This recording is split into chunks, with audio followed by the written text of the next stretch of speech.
Welcome to Tailboard Talk, a fourth shift fitcast. The mission of Tailboard Talk and the fourth shift fitness is to educate and train fire service personnel to increase durability and decrease the potential for injuries and their associated costs. My name is Chris Morella, owner and founder of Fourth Shift Fitness. I'll use my experience as a personal trainer, strength coach, and 15-year veteran of the fire service to deliver tips, tricks, lessons, and information specifically geared towards the health and wellness of firefighters and paramedics. Each episode, you'll leave with immediate deliverables that will improve performance and resilience and keep you in the fight through your career and into retirement. Let's get into it.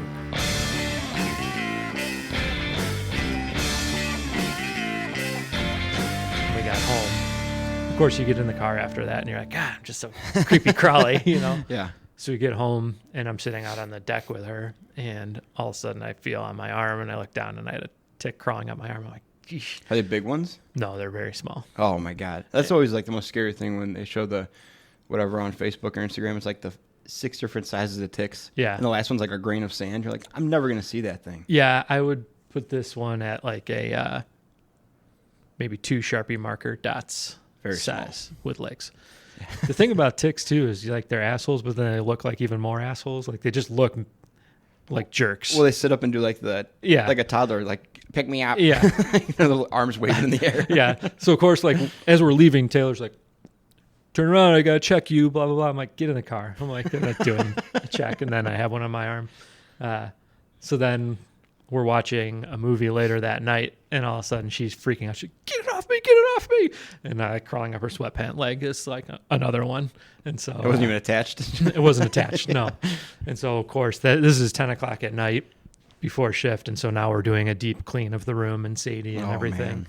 Man. And all I can surmise is that there are a few more just crawling on her that we didn't see at the place, and then they jumped off, because she had her foot on Sadie, so I'm sure it just connected that way. And Yeah. I'm sure I was just sitting right next to, she was laying at my feet on the deck, so I'm sure it just hopped off then. But like, yeah, you just get the itchies. You do, man. Nathan had pink eye before we went to Florida, like a few days before he woke up, just all goopy. Mm-hmm. I'm like, it makes sense. We're trying to potty train him, so he's digging in his butt and whatever, And never in a 3-day span have I wanted to scratch my eyes more. Yeah. Just like I could not keep my hands away from itchy, my eyes, yep. like because he's rubbing them constantly, and they just look terrible, just for a day or whatever. Surprise though, we took him to the doctor, and she's like, yeah, as soon as you start putting the stuff in his eyes, he's not contagious anymore. I'm like, oh, I thought as long as it was gross, he was. She's like, no, as soon as you start treating with antibiotics, it's all the threat is gone. Huh. I was like, well, I don't trust that, but appreciate the thought at least. But yeah, just it was almost like at the beginning of COVID. We're like, don't touch your face and do this. You're all of a sudden aware of how much you touch your face. Right. Yep.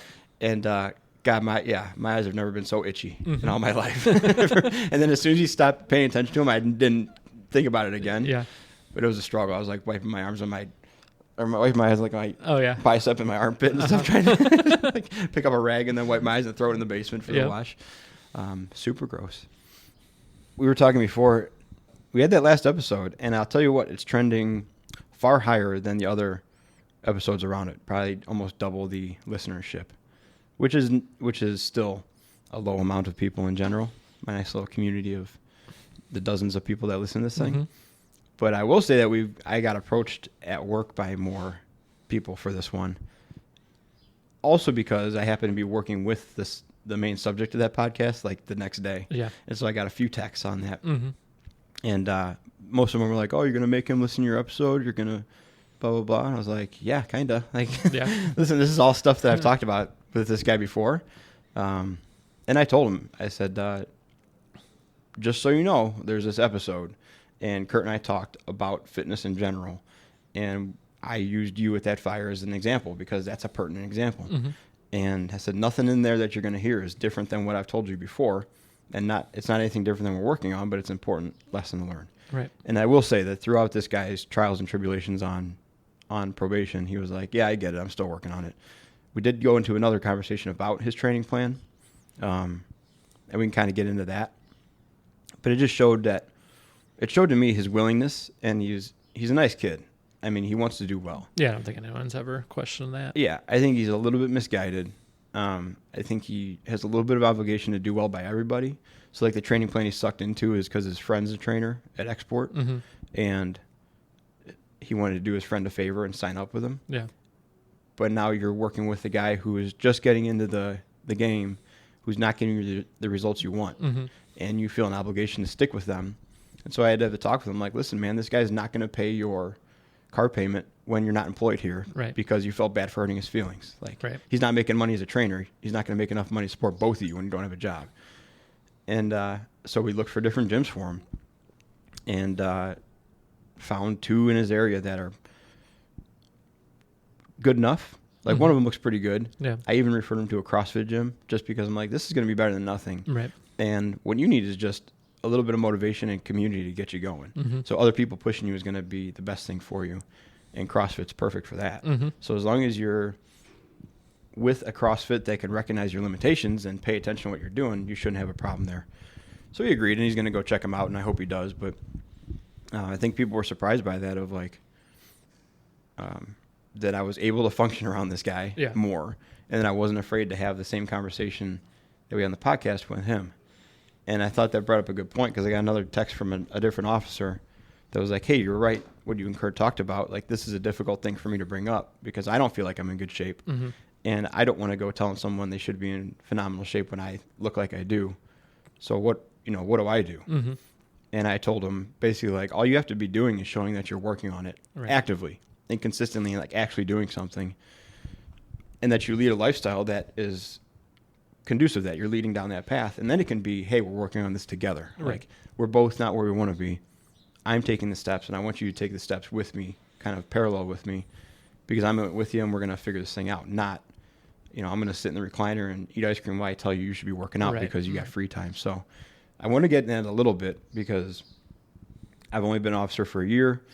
You've seen a large number of them come and go, and been underneath a handful of different personality types, So I thought it'd be kind of good to get into for this episode, was how officers can manage this, and what's expected basically from officers. It's like, what would you say right off the bat? What does that make you kind of think about, or who are you thinking of? Not specifically, obviously, but obviously it makes you think of specific people, right? Yeah. So where does that take you, like, immediately? I mean, when I started with the wellness program at the department, the officer I had he was kind of the fitness spearhead of the fire department, and so he's the one who, got 6 of us sent off to be PFTs and really tried to implement. He got like our department physicals going and everything, and really wanted to make fitness a priority, but almost to the extreme. Like, he also, he just wanted something in it to be important, but didn't know what it was. And at least he was,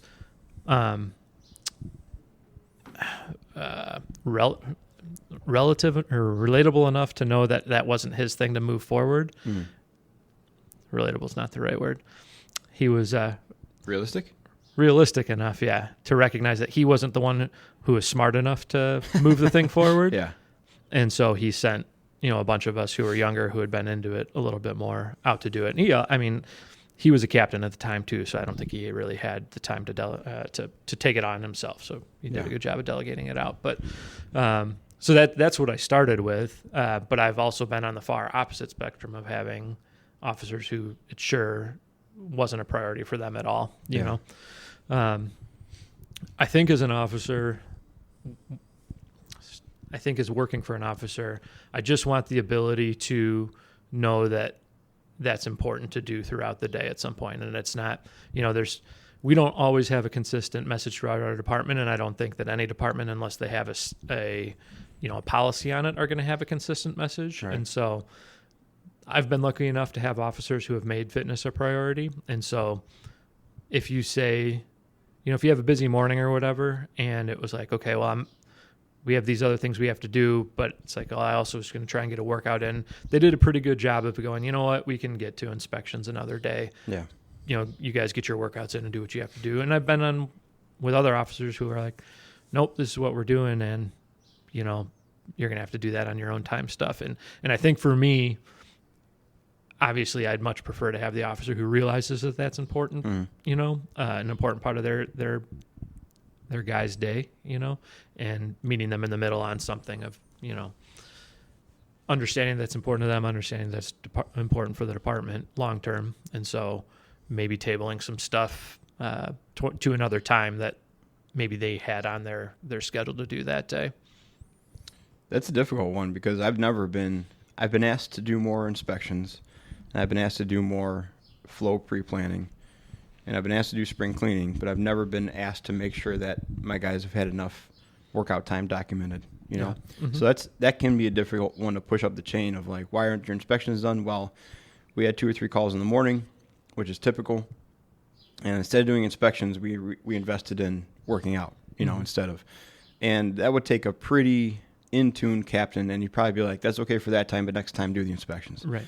So that's really, I feel like that's more of a long game of building that trust, because then after you get through, if you do that 2 or 3 times and still get all your hose testing and inspections and stuff done, mm-hmm.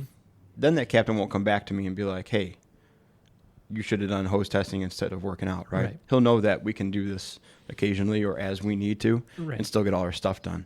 But you got to be willing to do that, which is a difficult one. Well, and here's the thing from my rank of stuff is that so my main goal is to not do anything that's going to get my officer in trouble, because then I know that my officer is going to let me do what I, for the most part, want to do throughout the day, Yeah. And so if I can keep them off the radar, then I stay off of his radar type thing.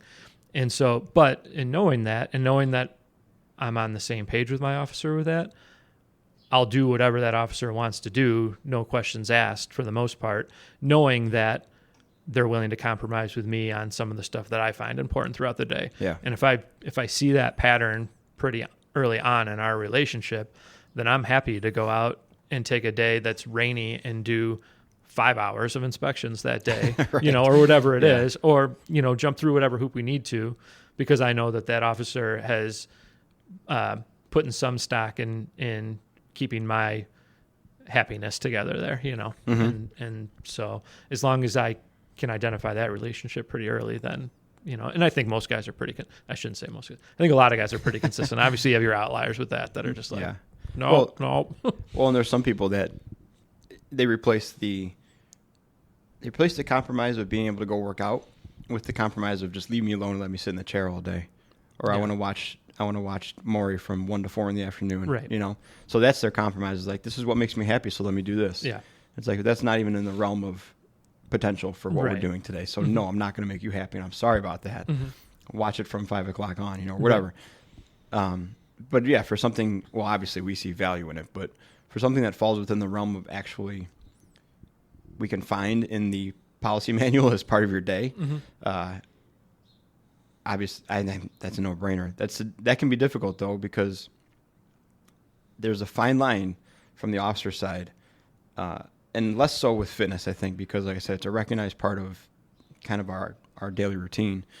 There's a fine line between compromising with someone and feeling like you're getting taken advantage of, because then all it takes is the first time we're like, okay, I let you do whatever, let's go do some inspections. And the first gripe that comes out is like, damn it, like I gave him too much, and now I got to try to get this back. And then it takes a frank conversation for most people of outlining that, which doesn't happen a lot of times. Gripes always go up, though. So as the officer, you have to be, Well, let me make it clear, too.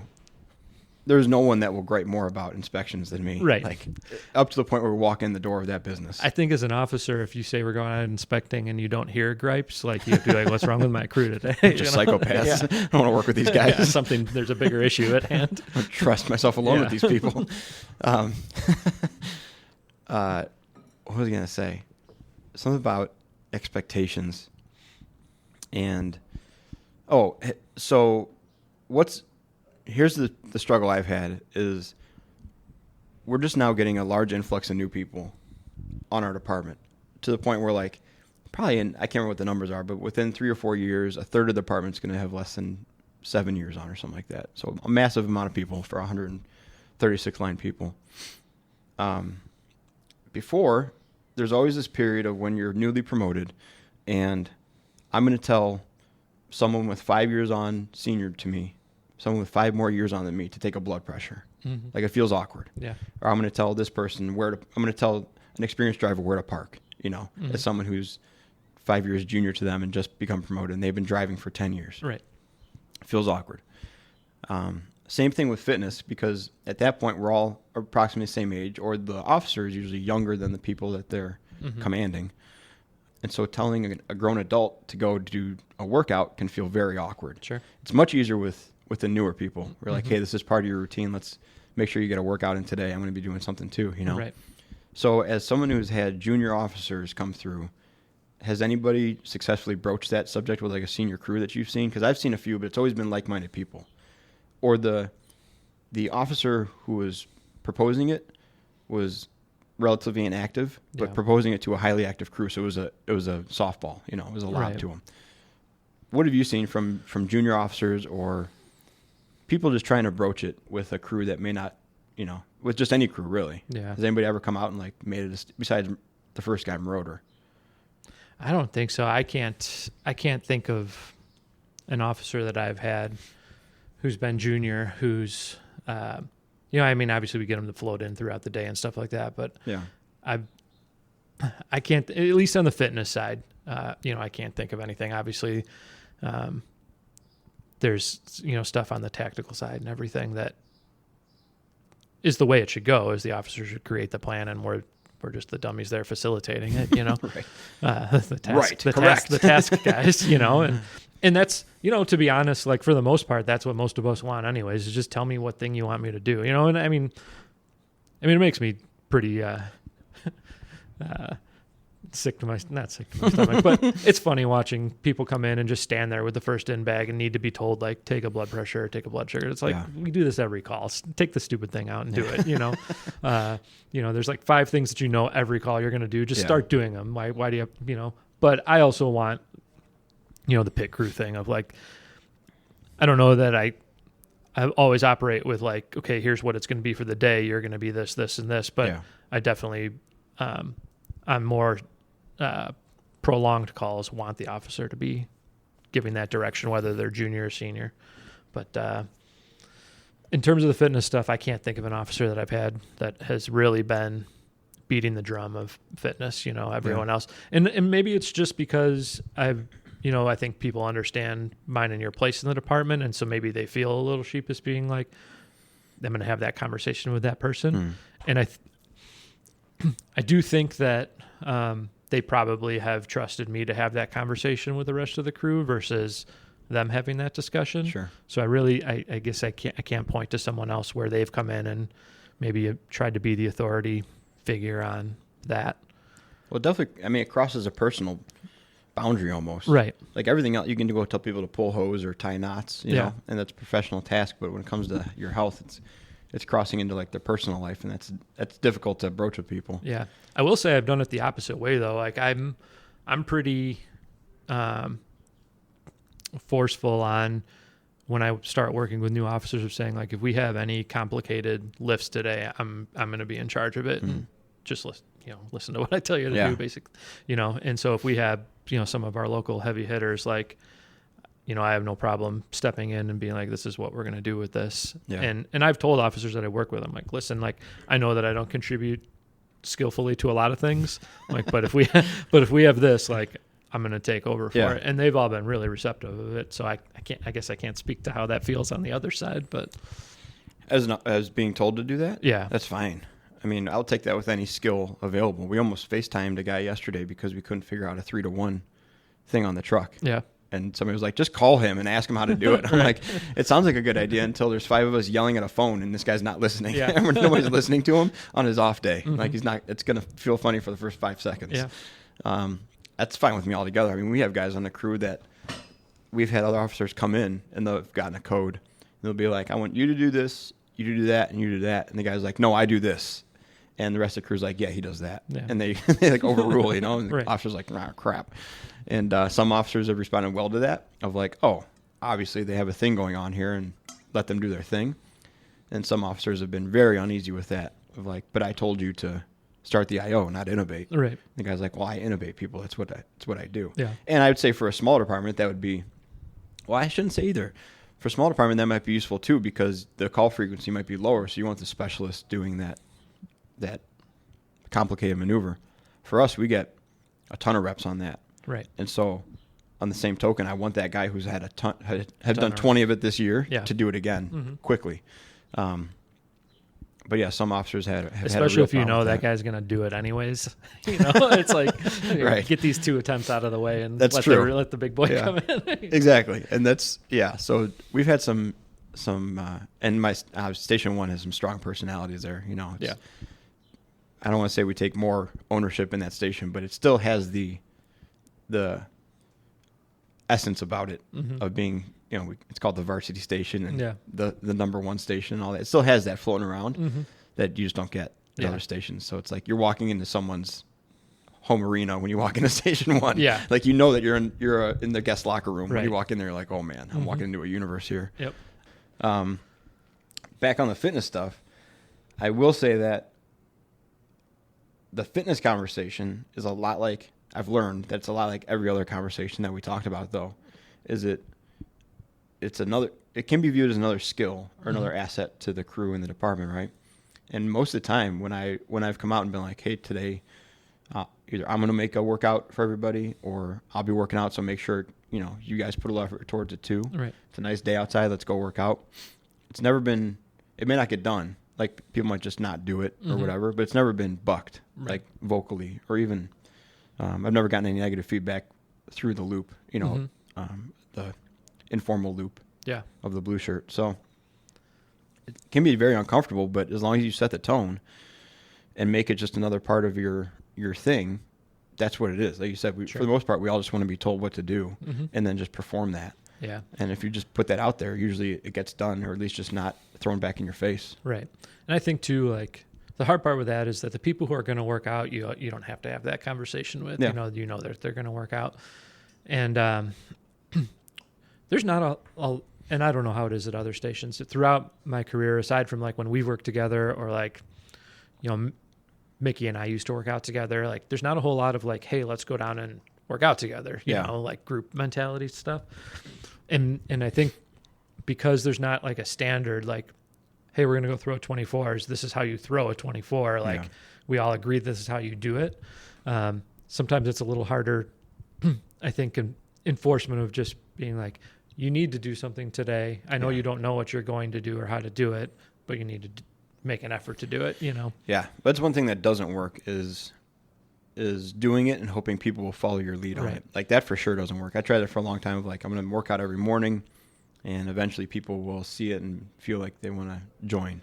Yeah. That just doesn't happen. People are like, oh, good, he's working out, Like and I tried, so I brought it up in this multi-company training that we're teaching this month of like, you don't have to and we've talked about this on this podcast before, you don't have to get into your workout gear and allocate 60 minutes and sweat to do something. And I told him, like, set the cable machine to 30 pounds and go up and row 10 times on each arm and then do that 5 times a day. And you've moved 3,000 pounds that day. And it's like, it's better than zero, or same, grab a dumbbell and do a lap around the apparatus floor in each arm with a farmer's carry 10 times, and it's like, it doesn't have to be, and that takes, you don't have to get out of your gear. You don't have to break a sweat even really. Right.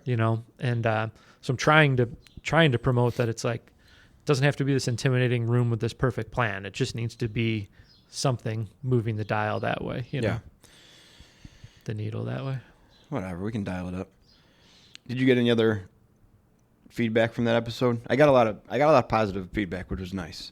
I had one conversation with, I know I asked you a question. I had one conversation with a guy who was like, hey man, I'm trying, like I know I'm out of shape. I'm working on it. Yeah. And I said, well, that's the difference is you're working on it. Well, what Curt and I were talking about wasn't the people who are trying to fix the issue. It's the people who never recognize they have an issue or recognize it and then roll the dice every day, banking on it, never biting them in the ass, So yeah, you are fixing it. And that's the difference. And the guy was like, you'd be disappointed, if I got hired in your department now, you'd be disappointed in me. And I said, I wouldn't be disappointed in you. Yeah. I'd be not accepting of the condition you're in, but you as a person aren't a bad person. Right. You're just in this bad physical condition that we can make better. Yeah. So it's not about being disappointed in someone or like being a bad person.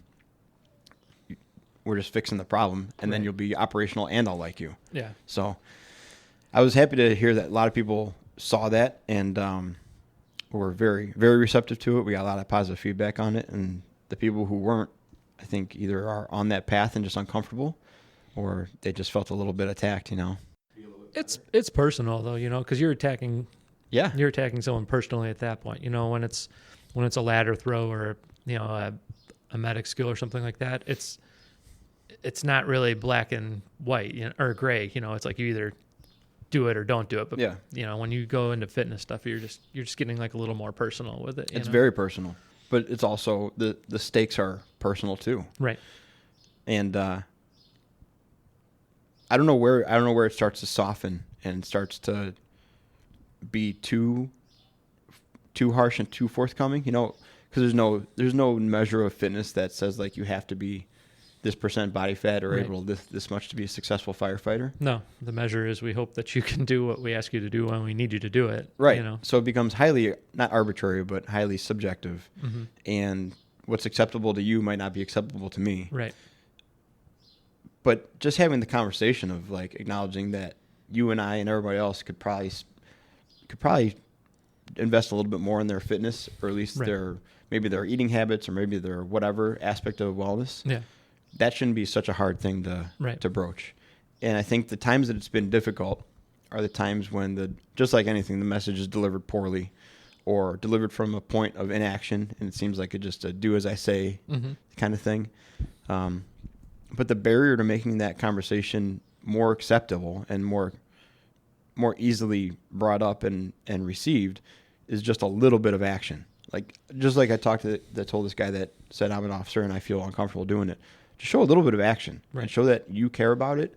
It doesn't have to be the number one thing for you. Mm-hmm. It can be just as important to you as inspections are to me. Like, Yeah. we got these 5 things. I'm not in love with all of them, but we got these 5 things. Right. Fitness can be one of those 5 things you're not in love with, but it's Mhm. just on the docket. That's fine. Yeah. But if it's not there, then it's definitely not there. Right. It's got to be there, even if it's not one of the favorite things. Mm-hmm. And since it's such a personal thing, I think people feel like it has to be either you're all in or you're all out. Right. And this dabbling thing doesn't work. And every time I go work out, I just feel uncomfortable and sore. So I'm going to take a week off and then go back to it, and I still hate it. Mm-hmm. Or I pick up running every spring, and my shins are killing me, and this sucks. And I spend $100 on shoes, and just now I cut the grass with them. Right. But it just takes a little bit of effort and a little bit of intention more than anything. And, you're going to be in the vast majority then. Mm-hmm. The vast majority of people aren't like us where they built businesses around it. Mm-hmm. A vast majority of people are like, yeah, I'll do a workout a couple times a week maybe, or I'll go for a Right. walk. And if you just show a little bit of effort as an officer, that's all it's going to take, because you're going to bring along the majority with you, and Right. we'll all be better for it. But avoiding it like Sadie's puke on the ground when you're walking by it, like she does, like, Yep. skirting around the outside of the room with it, doesn't do anybody any favors. Right. It makes you feel not bad for not confronting someone about something, Mm-hmm. but it's not going to it's not going to help make progress towards anything positive. Yeah. For you or for your crew. Mm-hmm. So I guess that would be my advice: is just do a little bit of something and bring people along with you. Yeah. Don't tell people what to do from a vantage point, but do something. Establish it as a piece of the puzzle, regardless of the importance you put on it. Just make it a present thing, Right. and then keep it on the radar and keep moving towards it in some form or fashion, and you'll be better off than just avoiding it. Yeah. I think on the receiving end of it too, I think what I'd like to see is like if my officer identifies it as like, come to me and, let's just like have a discussion about it across the desk, of like, is almost like just a compassionate, witness of like, hey, I noticed this, like, is there anything we can help you with, and make help available versus just identifying the problem and be like, you suck, figure this out, Yeah. And I think as somebody I think that's probably the best way to get maybe some buy-in from that person of going like, well, at least he cares, maybe there's just a better path than identifying that somebody could use a little help with their struggle versus, hey, that person really sucked. They need to hit the treadmill. Oh, yeah. And then be like, good luck hitting that treadmill. Well, check it with you for your year-end goals. Right. Well, that's supposed to be. If I had to kind of separate what I've considered people that want to be leaders and officers and not, it's the difference between bringing up a problem or bringing up a solution with the problem, right? And so if you're an officer and you identify a specific problem, you should come with at least a generic solution. A more specific one's great if you have the resources to do it, right? Again, it just goes back to we just have a general fear of bringing this stuff up and then acknowledging that we all stack on some pounds in our 25 to 35 years. And let's not be so weird about it and just admit that, and then collectively move forward in a positive manner. I think we have a lot of trouble starting a conversation, fearing the worst. Yeah. But I think most people will have the conversation with you easier than you think. So just have the conversation, I think we spend so much time going, what if I do this, what environment am I going to create? And is he going to be mad at me? Is he, blah, blah, blah. It's like most people are willing to have just a face-to-face conversation respectfully, and it's never as bad as you think it's going to be. Yeah. So just have the conversation. And if it goes wrong, then sorry, but got one less person. Then this was bad advice. But one less person to trade with, I guess. Right. Oh, God. All right. We got some coffee donations last time. Oh. I forgot. What am I drinking this water for? Because I rode my bike today. Angie Bishop reached out and sent us a bunch of coffee. And then I actually met her at a Mavis drill, and she's awesome. Second time I met her, we saw each other at the hospital, and she creeped on me and then sent me a message afterwards like, I just saw you at the hospital. I'm like, what's up, you psycho? Like, come say hi to me. And then, looking around the corner. And then met her at Mavis drill. She's an ass kicker, and she bought us a bunch of coffee. So thank you, Angie. If you guys want to buy us coffee because you like what we're saying, or if you disagree with us, buy us more coffee, go to the Fourth Shift Fitness website. It's just fourth shift, number 4th, shiftfitness.com. And you'll see a buy me a coffee button on the episodes page, and I'll post it a few times. Go on there and click how many coffees you want to buy me and Curt, and we'll keep talking about stuff. Reach out if you guys need anything, and we'll talk to you soon.